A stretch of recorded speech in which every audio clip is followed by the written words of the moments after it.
Aí, ó. Bom, bom dia a todos e todas. Vamos dar início a mais uma reunião clínica do Departamento de Ginecologia e Obstetrícia. E hoje a reunião vai ficar a cargo do setor de mastologia e oncologia ginecológica. E quem vai apresentar é o Dr. Franklin Fernandes Pimentel, que é uma referência no tema, e ele é médico assistente do departamento e mestre e doutor aqui pela Faculdade de Medicina da USP.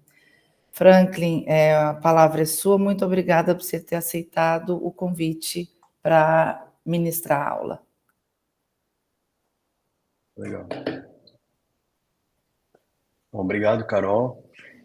Obrigado ao departamento pelo convite. Queria agradecer também ao professor Carrara por ceder esse espaço que essa semana era do grupo da mastologia e oncologia ginecológica, para que a gente pudesse discutir um pouco desse tema assim que eu considero na atualidade aí dentro um dos temas mais críticos e interessantes da gente aprofundar um pouco mais, por diversas situações, né? Antes até da gente começar, é interessante a gente retomar uma dor e uma dificuldade que a gente vem enfrentando em todas as áreas, né, da medicina, e que é a questão de desconhecimento, falsas notícias, falsos tratamentos, ou quando não é falso, aquela propagação de informação de tratamentos pouco adequados, né? E quando a gente vai falar de câncer, aqui especificamente até câncer de mama, essa situação ela se torna ainda mais grave, né? Porque é uma doença que pode levar a óbito, doenças graves, doenças crônicas, e a gente cai nessa situação toda que está. Parou de compartilhar?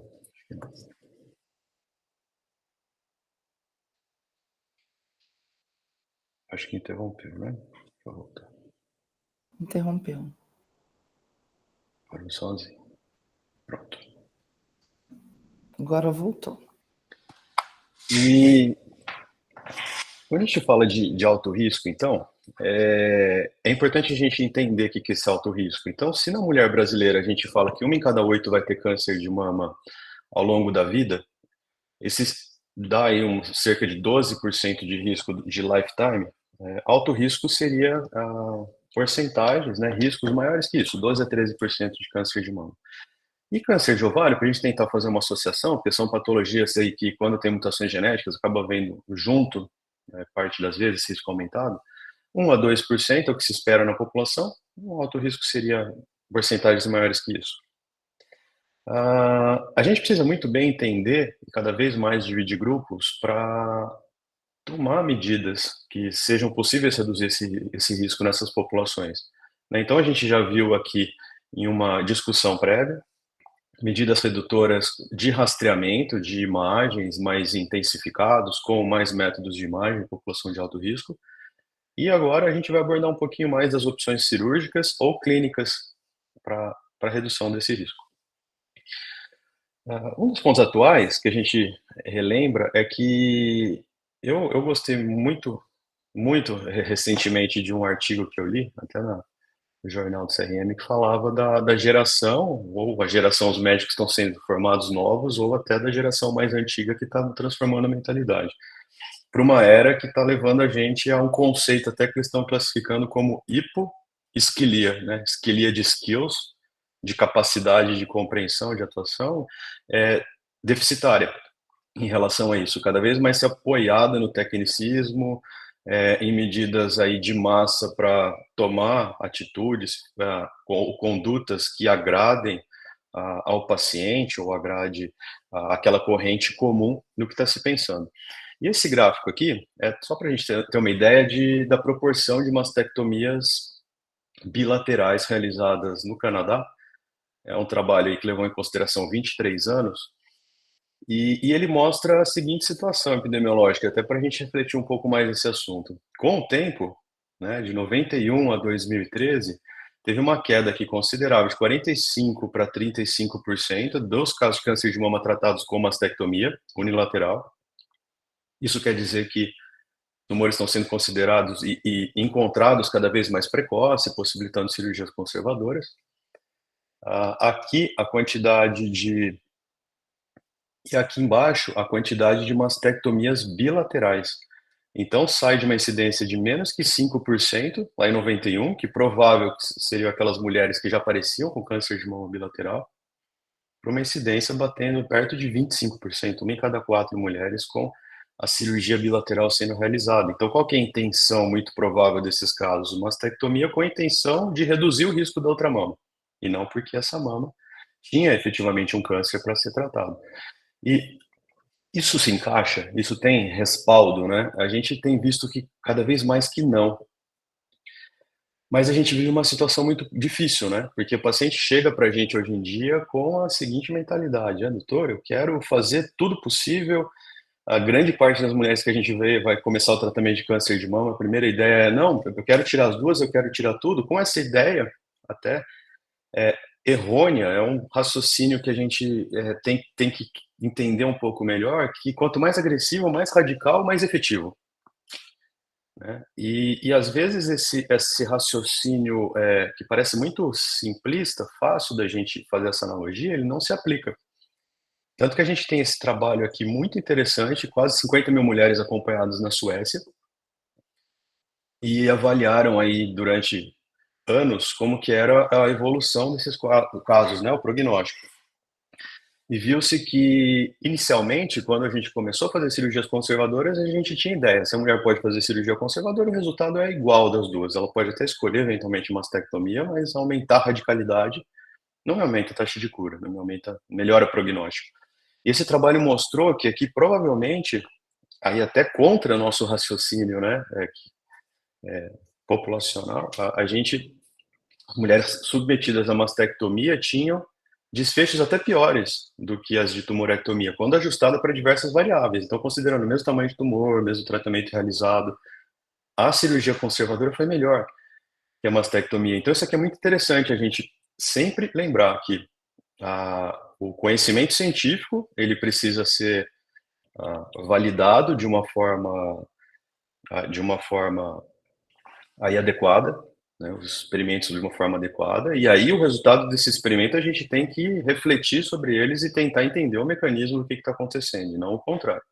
Coloco uma coisa na cabeça e tento achar aquilo que eu pensei inicialmente. Então, o câncer de mama, ele é um evento e tem uma origem multifatorial. Então, cada um de nós carrega um risco inerente de ter algum câncer. Qualquer uma das nossas células pode ter uma mutação, originar um tumor. E esse risco, coloquei lá, por exemplo, o risco de 1 em 6 é o risco do dado.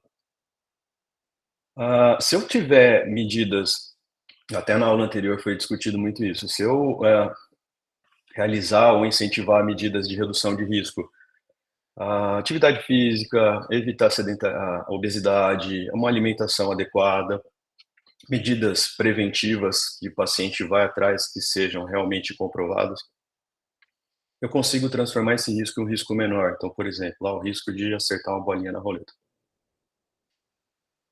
Por outro lado, se eu tenho ali uma genética mais alto risco já em relação à minha história familiar ou hábitos de maior risco, eu teria um risco lá de jogar uma moeda, por exemplo, acertar no cara ou coroa. E eventualmente a gente vê uma bolinha acertando no número da roleta e eu jogo o cara ou coroa e não acerto. Mas o risco é esse conceito que a gente tem populacional, é o evento dentro daquele canal, daquela porcentagem. E para a gente entender esses fenômenos, né, cada vez mais compreendidos do câncer, eu trago aqui até uns dados intrigantes para a gente pensar, né? A gente tem em cada uma de nossas células a informação genética codificada em cerca de 20.000 genes. Isso, para ocorrer essa codificação, são os 3 bilhões de pares de base em cada célula. A gente tem no corpo cerca de 30 trilhões de células. Esse é um número aí que tem zero que não acaba mais, né? E por dia, Só para renovar, um adulto está lá em células multiplicando, 432 bilhões de células novas formadas. Então, são 432 bilhões de células, em cada uma delas, vezes 3 bilhões de pares de base sendo copiados. É uma maquinaria para a gente entender, para que isso se ocorra de uma forma exata, idêntica a uma outra, precisa ser muito eficaz. Então, uma eficácia de 0,00001, ou um erro de 0,0001 já pode dar muito, muito errado, né? Porque é muito complexo esse processo todo. E para isso acontecer, existem inúmeras ferramentas, inúmeras vias para que cada quebra de DNA, cada alteração, seja no primeiro momento identificado, né? Num segundo momento, depois da identificação, entra uma maquinaria em jogo para reparar esses erros. Se não ocorre essa reparação, aí vem a célula identificando que ela está em um processo crítico e desencadeia o mecanismo de apoptose, que é a morte celular controlada. E aí a gente tem o P53 como guardião da célula, ele é muito conhecido aí, o gene mais conhecido de mutação relacionado a cânceres. P53 identifica que essa célula tem uma alteração crítica e leva ela para uma morte programada. Em última instância, se ele vence todos esses mecanismos, essa célula continua viva, começa a proliferar, que é o que a gente imagina até que aconteça uma vez por dia em cada um de nós, a gente tem o sistema imune, identificando essa célula como uma anômala, com proteínas anômalas, ele identifica ali como algo a ser combatido e ataca essa célula. Então, aí por isso que o sistema imune é tão importante nessa identificação, está relacionado a situações de aumento de câncer em imunossupressão ou doenças imunodepressivas e até estados emocionais alterados, depressão, que às vezes o sistema imune ele fica afetado de alguma forma, podendo aumentar o risco de câncer. Lá em 2013, então, em relação a esses inúmeros genes de reparo, a gente tem que citar aqui, né, que foi a base do nosso conhecimento, BRCA1 e 2. BRCA1 está no cromossomo 17 e o 2 no 13. E a gente tem um grande exemplo da Angelina Jolie, aí criando uma comoção, um conhecimento global em relação a essa temática, que ela tem a mutação do BRCA1, ela até tem uma origem judia, e enquanto essa penetrância no gene é 1 em 400 numa população geral, ela aumenta muito, chega a ter 1 em cada 50 pessoas, em judeus ashkenazi, por conta aí da hereditariedade. E como é que funciona? Então, daqueles mecanismos que a gente conversou de consertar o DNA, tem dois mecanismos. Ou esse DNA, que ele tem uma dupla fita, quebra uma fita, a quebra ela é única, e a gente tem os reparos de fita simples, ou a gente tem quebras mais completas, né, de todo o DNA, e aí ele precisa pegar uma cromátide irmã, que essas cromátides elas são duplicadas, e refazer uma das fitas baseadas aqui na cromátide irmã, e aí essa fita simples ela é duplicada dentro do DNA. Então esse mecanismo é muito importante e ele é essencial assim para manutenção da viabilidade das células, sem ter quebra, sem ter muita alteração genética. Então, como na maioria das pessoas a gente herda um da mãe e um do pai funcionante, eventualmente se essa célula sofreu uma radiação, teve uma mutação esporádica em cada um desses genes desse processo todo, o outro que a gente herdou está funcionante. Se a gente herda um já mutado, não funcionante, a gente não tem reposição, caso aquele único dê algum problema. É dessa forma que se sustenta esse risco aumentado. E não só câncer de mama, a gente vê a importância de pesquisar e de conversar com esses pacientes para entender a história familiar. Então, o BRCA1 e o 2 dá mais que 60% de risco de mama ao longo da vida, enquanto também aumenta muito o câncer de ovário no BRCA1, aí 40% a 60%, e pâncreas e próstata são também outros cânceres muito associados a essa mutação.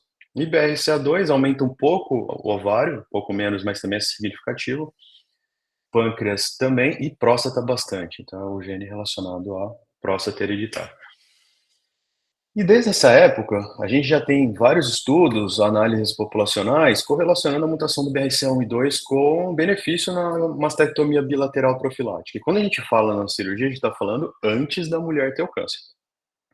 Então a gente tem esse estudo aqui que chama PROSE, que ele foi lá publicado em 2001, e a gente vê que 2004, né, cobriu. A gente vê que 105 mulheres tinham sido submetidas a essa cirurgia em uma época que não se conhecia muito bem aí quanto que era o benefício. E pegaram um estudo caso controle com 378 mulheres controle e viram que ao longo da vida, olha a redução de risco de do câncer, né? Depois de 30 anos, 2% só em quem fez a cirurgia, a gente não consegue zerar. Sempre vai ter um parente, uma mamária, alguma glândula em algum lugar, mas isso aí é significativo, porque no grupo que não fez a cirurgia chegava perto de 50%. Então, uma 90% de redução de risco com cirurgia, e se associada à oforectomia profilática, chegava em 95% de redução de risco. Então, a gente tem para BRCA1 e 2 a mastectomia bilateral profilática, e a ideia é começar a se discutir, pensar na ideia a partir de 25 anos, porque na balança de risco-benefício ela é muito favorável, essa conduta, né. E a cirurgia, ela é preconizada ser feita com preservação de complexo areolo-papilar, reconstrução imediata e retirada máxima do parênquima. Essa retirada máxima é o que deixa aí os cirurgiões entre a cruz e a espada, né, para que lado que eu vou. Tiro muito e comprometo a estética, resultados futuros, às vezes qualidade de vida da mulher por retração, necessidade de novas cirurgias, tudo mais, ou retiro pouco e não obtenho meu ganho máximo de redução de risco. Então, esse ponto exato, ele é muito variável, né, ele é muito dependente de escolhas, tanto do profissional quanto da paciente, de variáveis relacionadas à anatomia e conformação física. E é um dos pontos que são tão complexos, essa questão da balança, que a prevenção a gente conhece, mas no outro lado a gente tem o psicológico da mulher, que pode ter resultados inestéticos, qualidade de vida alterada, dor crônica, disfunção, linfedema relacionado ao processo, ou uma estética insatisfatória. Os O lado contra, né, dessa balança é muito variável de pessoa para pessoa, o que cada mulher consegue suportar, o que cada mulher dentro da sua individualidade, ah, tem, né, de pontos específicos. Isso faz com que a gente até caia em dilemas muito grandes, porque, diversos profissionais conseguem indicar um procedimento ou colocar na cabeça da mulher para ela seriam bons, mas não são profissionais mais adequados para discutir esses contrapontos com ela. Então, só um exemplo para citar, mas não fica só nesse, né, por exemplo, o oncogeneticista. A gente tem um conhecimento muito grande, uma ajuda muito grande deles em relação a esse processo todo. Então é muito delicado esse processo, que se eles acham uma mulher, uma família com mutação, e eles falam para ela que ela tem indicação de cirurgia profilática sem conhecer todas as outras análises que a gente precisa avaliar, para ver se essa balança nesse caso vai ser favorável ou não, pode ser que essa mulher esteja gerando uma expectativa inadequada do processo todo, isso podendo levar à frustração ou até a considerar que o médico está errando em eventualmente, em determinado caso, não propor cirurgia. Fala: "Não, nesse caso, considerando todos os prós e contras, o seu caso está para mais contra". Então a indicação em si deveria ser de quem conhece, e consegue ponderar todos esses fatos e quem faz esse diagnóstico inicial, a conduta mais adequada é: "Não, eu vou te encaminhar para o especialista, porque pode ser que no seu caso você tenha benefício dessa cirurgia e esses benefícios vão ser discutidos com o mastologista". Salpingo-oforectomia é a mesma coisa, BRCA1 sempre lembrando que ele dá câncer de ovário um pouco mais jovem, então a partir de 35, 40 anos a indicação. BRCA2 pode ser feito a partir de 40 a 45, aí quando as mulheres tiverem a prole constituída, obviamente. E lembrar que até 4% dessas mulheres têm já câncer de ovário quando a gente vai fazer essa cirurgia, então é muito importante a gente ter uma abordagem também com raciocínio oncológico.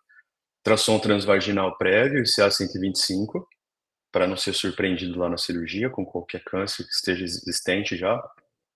Coleta de lavado peritoneal, inventário bem feito da cavidade, e aí o anátomo patológico solicitado do ovário.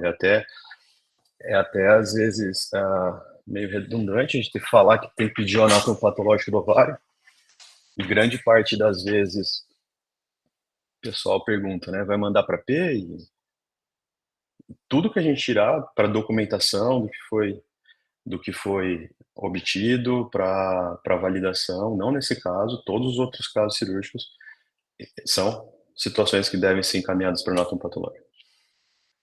E a gente consegue, com essa medida associada, essa redução importante de mortalidade na mutação dos dois genes. No caso do ovário, a gente consegue manejar de forma muito mais tranquila, porque os sintomas climatéricos, eventualmente, aí a gente consegue, né? Discute, tem muita mão para isso, tratamentos não farmacológicos e farmacológicos para ajudar. Então, se a gente pensar no câncer de mama, aqui no Brasil, a gente tem cerca de 73, quase 74 mil casos por ano, e 10% estariam relacionados a mutações patogênicas de alta penetrância. Então, mais de 7 mil casos por ano de origem genética, e a gente considera que metade BRCA e metade não BRCA.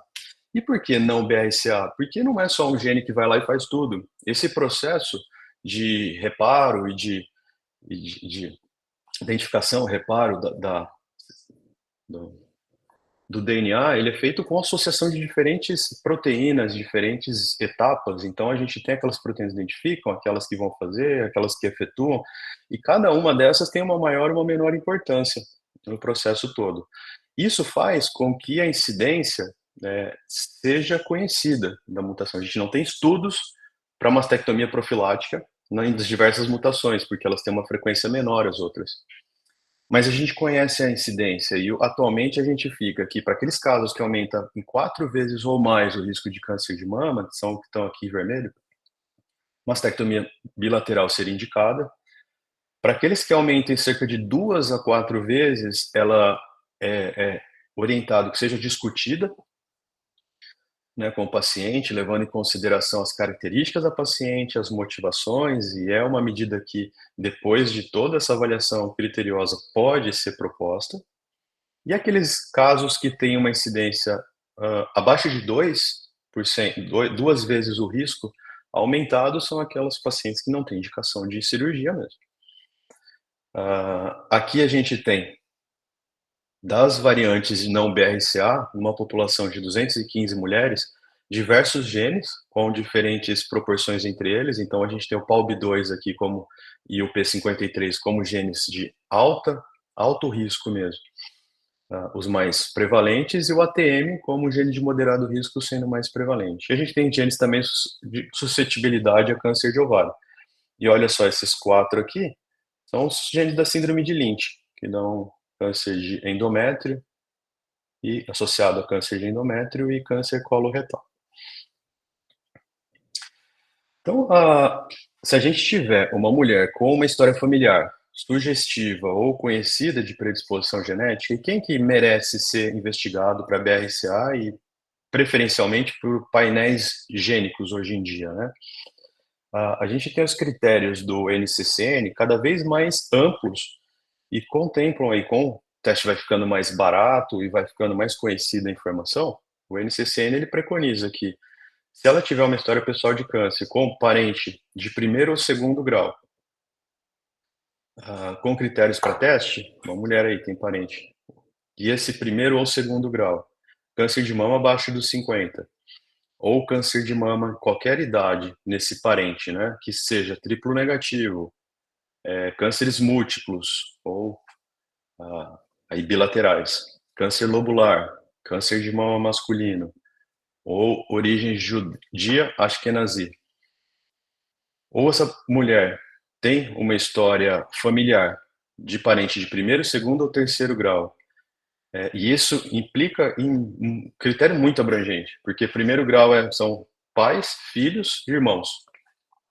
Segundo grau, avós, tios e netos. E terceiro grau são bisavós, bisnetos, primos, meio-tios. Então, se a gente considerar terceiro grau, aí, com certeza a gente vai encaixar muitas mulheres e critérios, né?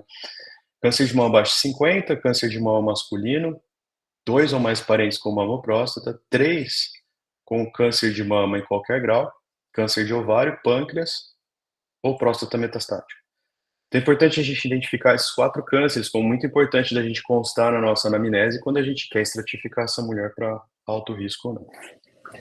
Radioterapia torácica entre 10 e 30 anos, isso é muito importante, vem aqui porque o risco fica aí até 13 vezes mais de câncer de mama, muito parecido com mutação de BRCA1 e 2, deve ser acompanhada com muito critério e eventualmente até proposta cirurgia de mastectomia profilática, ou radioterapias para linfoma. Risco na vida inteira. Então, o que é esse contexto, né? Mesmo que a mulher não tenha aí uma predisposição, uma mutação genética, a gente consegue, através de calculadoras de risco, ter uma ideia. Então, de acordo com a conformação da mama, algumas histórias de reprodutivas e tudo mais, essas calculadoras são as mais usadas. Então, aqui eu vou falar para vocês do Tyrer-Cuzick como exemplo, que é essa terceira. Tem até o QR Code ali para quem quiser entrar, ele é online, ele é gratuito, mas ele, por outro lado, ele superestima alguns riscos e a gente precisa sempre lembrar disso, de população hispânica, nos casos de mulheres com hiperplasia atípica, carcinoma lobular in situ ou mamas densas. Então, nessa calculadora, a gente coloca diversas variáveis em relação à mulher, aqui a altura, o peso, pode ser mudado para métrico também.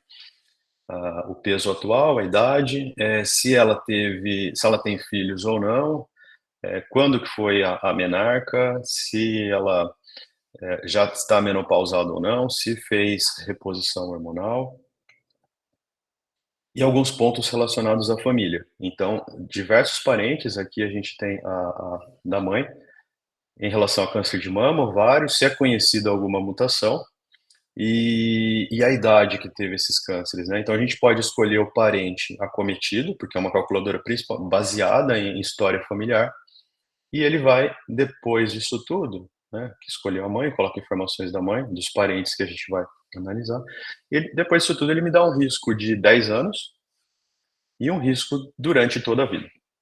Esse risco durante toda a vida acima de 20%, ele motiva rastreamentos mais intensivos, até como a gente viu na aula anterior, com ressonância magnética, com acompanhamento às vezes especializado maior, se esse risco for muito, muito alto, até com proposição de medidas de redução de risco. E ou risco de toda a vida, ou alguns modelos me traz o risco em 5 anos. Quando esse risco é maior que 1,7% em 5 anos, a gente tem a calculadora do Gale,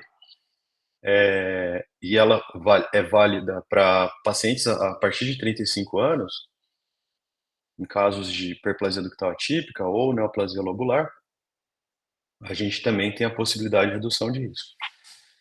E por que isso, né? Da onde que vem isso aí? Mesmo ela não tendo mutação, ela pode ter muito alto risco? Sim, pode ter. Isso aí está cada vez mais conhecido, é o que a gente chama de scores de risco, pontuações de risco poligênico, e são alterações que, com a medicina genômica, inteligência artificial, uso de big data, está cada vez mais compreendido, ainda não é totalmente aplicável na prática clínica, mas a gente consegue saber que cerca de 20% dos componentes hereditários de câncer de mama, eles estão relacionados em polimorfismos de gene. Então, o que é isso? O gene está lá, a pessoa não tem uma mutação, ele funciona, mas ele não funciona tão bem, principalmente relacionado a SNPs, que são polimorfismos de nucleotídeo simples, uma alteração lá de um aminoácido que faz com que aquela proteína não seja tão eficaz na execução daquela tarefa dela. E isso pode ser que uma não leva a nada, mas uma associação de várias dessas, às vezes centenas de genes são relacionados para se chegar a esse score, e está totalmente relacionado à ancestralidade, né? Uma população aí, determinados grupos que tem uma proteína que está lá, mas não é tão eficaz naquela tarefa. E conhecendo essas variações e fazendo essas pontuações, a gente vai conseguir cada vez mais transformar e aqui. Se eu considerar o risco médio da população, aqui essa outra curva eu consigo discriminar mais as mulheres em relação a só dados clínicos. E se eu usar esse teste genético aqui com o score poligênico de ancestralidade associado à minha avaliação genética, eu consigo dividir muito mais esse grupo em mulheres de muito baixo risco, médio, alto ou muito alto risco, e conseguir medidas personalizadas para cada grupo, baseado nesse risco. Tanto para propor mamografia, imagino, mulher de muito baixo risco, eventualmente não precisaria nem fazer mamografia, porque a gente analisa lá o risco, a incidência nesse grupo é tão baixa que, eventualmente, medidas de rastreamento e detecção precoce talvez nem faça sentido, enquanto outros precisariam de uma vigilância muito mais intensa. E aí eu trazer para vocês o que a gente pode fazer da parte clínica. Nosso grande exemplo, grande parceiro aqui é o tamoxifeno, que ele foi lá sintetizado na década de 70, tentando se encontrar hormônios contraceptivos, que era a ideia na época, e ele não se deu tão bem para essa finalidade, mas descobriu que na mama ele agia como um antagonista, e outros tecidos a gente sabe que ele age como um agonista, no endométrio, no epitélio, no endotélio e no osso. E ele é um medicamento aí que provavelmente diminuiu mais morte por câncer na história da humanidade. Então a gente sabe que ele reduz o risco de recorrência e morte em mulheres tratadas aí com receptores hormonais na ordem de 30 a 50% de redução de risco relativo. Isso é muita coisa. Ele tem essa ação, né, diferenciada e como antagonista do estrogênio na mama. E a gente tem uma outra classe de hormonioterapia que são os inibidores da aromatase. Então, ele não vai agir no receptor. O inibidor da aromatase inibe, né, obviamente, a aromatase, que converte andrógenos em estrógenos, a testosterona em estradiol, e impede, depletando, né, diminuindo esse estrógeno circulante, que essas células sejam, né, ativadas. E qual que é a dose, né? Quimioprofilaxia nessas mulheres de alto risco, ela é usada a partir de 35 anos. Então, o tamoxifeno, aí na dose habitual de 20 miligramas dia ou 10 miligramas em dias alternados, que é o que a gente tem usado em diversas situações hoje em dia. E os inibidores aromatase anastrozol e exemestano, trazendo para a gente uma redução de até 50% do risco em 5 anos. Então, sempre lembrando, né, as contraindicações, porque é sempre aquela balança, se tiver qualquer contraindicação, às vezes o risco é maior que o benefício, então a gente não pode usar tamoxifeno em pacientes com história pessoal de trombose venosa, patologia endometrial, catarata, ele é muito questionável, se a mulher vai operar ou se vai fazer uma vigilância e tal, ok, e uso de antidepressivos, principalmente os TINAs, né, fluoxetina, paroxetina. E o efeito colateral mais comum aqui são os fenômenos vasomotores. A gente consegue uma redução em BRCA2, mas o BRCA1 a gente não consegue identificar tanto ganho. E muito provavelmente porque está mais relacionado a tumores triplo negativo e não tem uma ação tão efetiva na quimioprofilaxia para tumores triplo negativo. Inibidores da menopausa, da aromatase, sempre lembrar, é na pós-menopausa. Se o ovário estiver funcionante, a gente inibe a aromatase e o ovário vai lá e produz mais aromatase. Quando o ovário para de funcionar, essa aromatase ela é periférica. Então, os andrógenos produzidos na adrenal são convertidos aí principalmente em tecido adiposo, e o inibidor da aromatase consegue tirar essa enzima da jogada.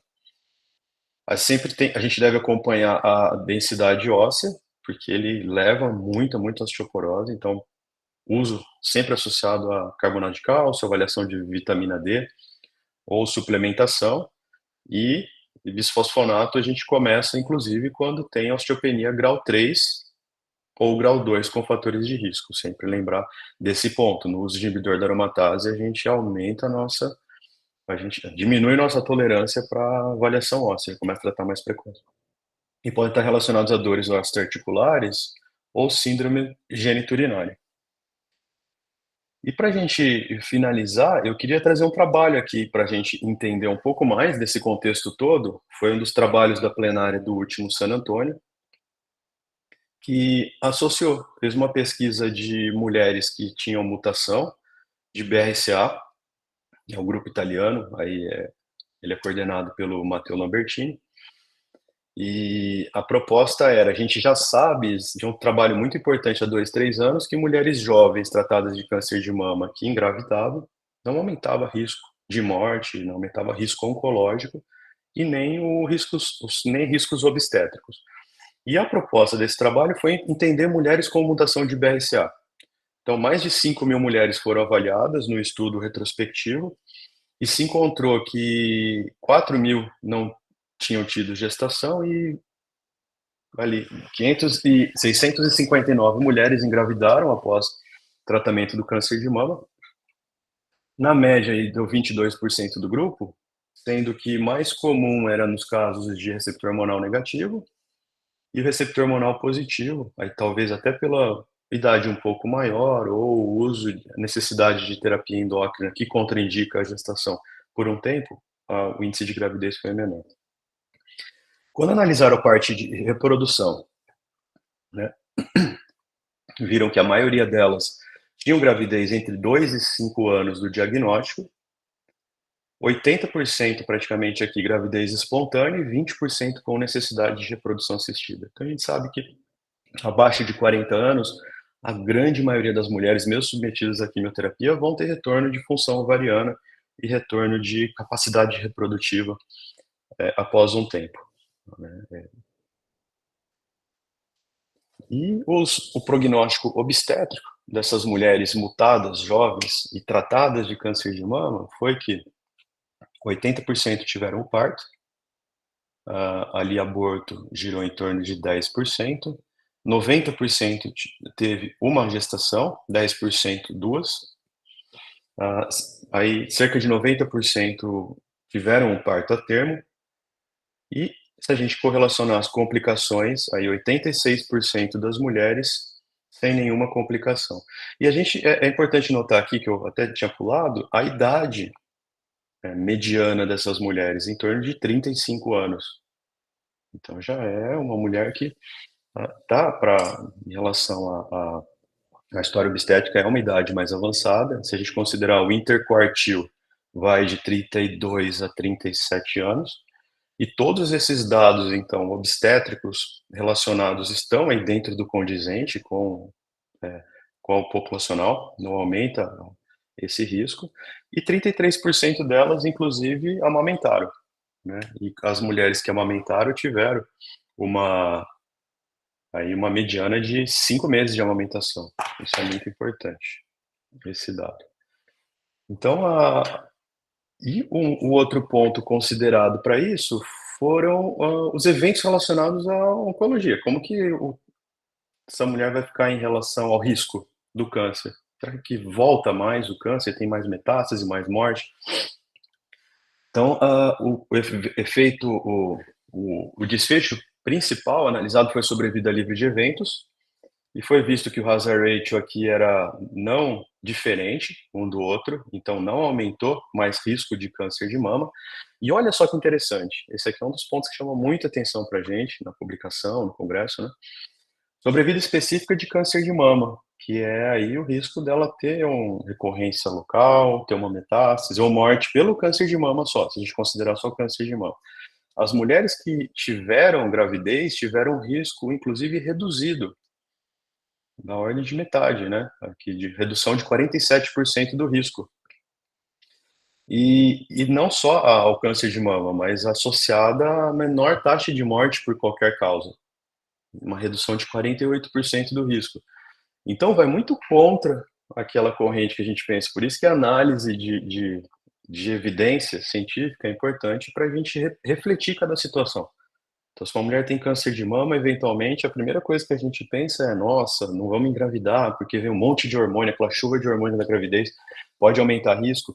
E os estudos têm mostrado para a gente que não, isso é seguro. E não só seguro, mas por ser estudo de caso controle, não pode ser conclusiva essas informações, mas tem aí uma possibilidade, inclusive, de ser protetor.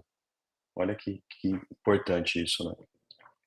Então, essa compreensão nossa da paciente chegar no consultório, a gente classificar como, e isso é importante, né? Eu falo todas as vezes que eu tenho oportunidade. Se uma mulher às vezes chega ao nosso consultório, a gente faz o caso novo, ela continua seguindo de rotina com a gente 1, 2, 3 anos, a gente nunca mais pergunta a história familiar de câncer. Pode ser que um carimbo que ela levou lá de não ter câncer na família quando ela era jovem, passou 3, 4 anos, ela teve 2, 3 parentes, ela passa a ser alto risco. Então, não só perguntar como ela passou o ano, perguntar como a família passou o ano. Teve alguma doença na família? Teve algum caso de câncer? Sempre repetindo essa avaliação com o tempo, a gente consegue identificar o risco. Medicina genômica cada vez mais importante. Então, aquela calculadora de risco, né, que a gente viu, é uma ferramenta extremamente importante para o GO. O mastologista vai pegar o caso de câncer de mama, o GO vai pegar mulheres que precisam ser estratificadas de risco para conduta, manejo, encaminhamento. Eventualmente não vai precisar ser feito isso em todas. Vão ter aquelas que a gente vai bater o olho e falar assim, não, muito baixo risco, não tem nada, não preciso nem calcular. Aquelas de muito alto risco, aquelas intermediárias. Putz, será que nesse caso merece? Vai para a calculadora. O uso cada vez mais da inteligência artificial para a gente entender esses scores poligênicos, isso vai ser cada vez mais importante. E a personalização. A personalização é a palavra-chave, né, da oncologia, isso aí extrapolando para todas as áreas, todas as subespecialidades da GO. Aquele fluxograma, aquela coisa engessada, cada vez mais vai ser não funcional para o nosso caso. E eu tenho recentemente uma ideia de que da medicina, né, tá evoluindo tanto com novas ferramentas, inteligência artificial ajudando na tomada de decisão, cálculos de risco, que vai mudar completamente a nossa necessidade, vai mudar o perfil do médico. Então, a gente precisa sempre acompanhar isso, porque é bem provável que o médico do futuro volte a ser o médico do passado, né, em relação à necessidade cada vez maior de uma aproximação, de uma humanização do atendimento, de uma ajuda na interface com todos esses processos tecnológicos que vão aparecendo cada vez mais, e a nossa paciente precisa ser colocada como única. Então eu queria agradecer mais uma vez aí a atenção de todos, o convite e abrir para discussão.